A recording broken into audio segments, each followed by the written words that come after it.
Говори инспектор Глиганчев. Ден 3 от моето разследване.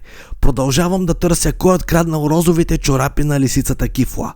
Следващият заподозрян в моя списък е шанаджийския заек. Мотивите ми са, че той редовно се занимава с незаконна дейност. Преди обяд в 10 часа застанах на пост пред лиговището му, за да го наблюдавам. Той седна на един камък на поляната и започна да играе на плейстейшъна си. Играта продължи дълго и отекчително, като в един момент внезапно съм заспал. Събудих се към 17:15, като при събуждането забелязах, че заека стои над мен и ме гледа. Той ме попита дали имам нужда от нещо, като най-вероятно е искал да ми продаде някоя тъпотия. Аз му отказах вежливо и тръгнах надолу по пътеката.